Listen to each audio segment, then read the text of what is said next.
Уважаемый председатель Китайской Народной Республики Си Цзиньпин, уважаемый генеральный секретарь ООН Антонио Гутерриш, уважаемые главы делегаций.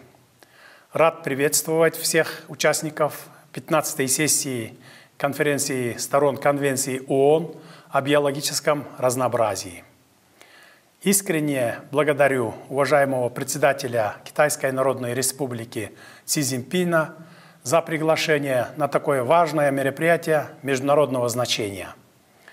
Уважаемые дамы и господа, Кыргызская республика привержена целям Конвенции ООН о биологическом разнообразии и поддерживает проведение очередной сессии в Куньмине с целью решения насущных вопросов сохранения биоразнообразия нашей планеты. Очень важно, что наша встреча проходит накануне международного события 26-й сессии конференции сторон Рамочной конвенции ООН об изменении климата, поскольку именно это явление стало одним из основных виновников разрушения флоры и фауны Земли. Свое видение по изменению климата мы обязательно озвучим в Глазго. На протяжении 3 десятилетий Кыргызстан остается на международной арене активным проводником интересов горных государств с целью решения проблем устойчивого развития и влияния изменения климата. В этой связи на общих дебатах 76-й сессии Генеральной Ассамблеи ООН я выступил с инициативой объявить 2022 год Международным годом гор, утвердить 5-летнюю программу по устойчивому развитию горных регионов и в 2027 году созвать глобальный саммит Бишкек плюс 25.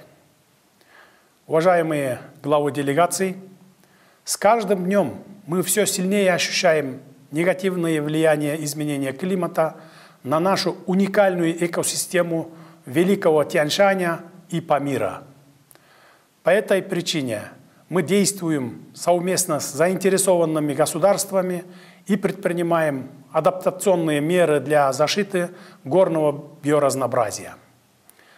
Успешной международной инициативой является защита от исчезновения такого благородного животного, как снежный барс.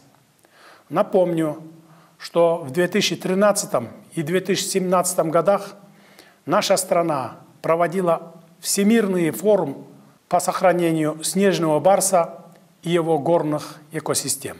Недавно Генеральная Ассамблея ООН поддержала нашу инициативу и приняла резолюцию «Природа не знает границ», которая в том числе отмечает важность многостороннего сотрудничества в целях эффективной реализации Конвенции ООН о биологическом разнообразии.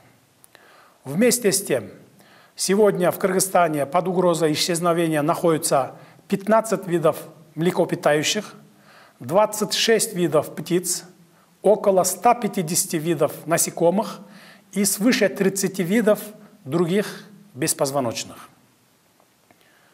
В нашей стране придается приоритетное внимание защите особых природных территорий и приумножению горных лесов, которые являются домом для многих животных и растений, занесенных в Красную книгу страны. В соответствии с международными обязательствами в рамках Конвенции ООН о биологическом разнообразии мы планируем увеличивать площади охраняемых природных территорий. Мы также выступаем за разработку и принятие под эгидой ООН специальной целевой программы по горным лесам.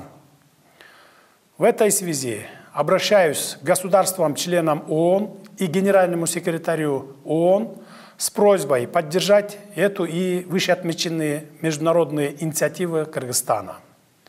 Уважаемые участники, хочу обратить внимание на пагубное влияние человеческой деятельности на природу, ресурсы и биоразнообразие. Отдельно стоит остановиться на уничтожении многовековых ледников в результате недобросовестной работы иностранных инвесторов, которая подорвала целостность и богатое разнообразие флоры и фауны наших гор и рек. Мы вместе должны противостоять такого рода неприемлемым бизнес-практикам. В заключение своего послания хочу отметить, что Кыргызстан открыт и готов к активному международному сотрудничеству, поскольку только совместными усилиями мы сможем сохранить биоразнообразие нашей планеты и достичь желаемого устойчивого развития в гармонии с окружающей средой. Благодарю за внимание.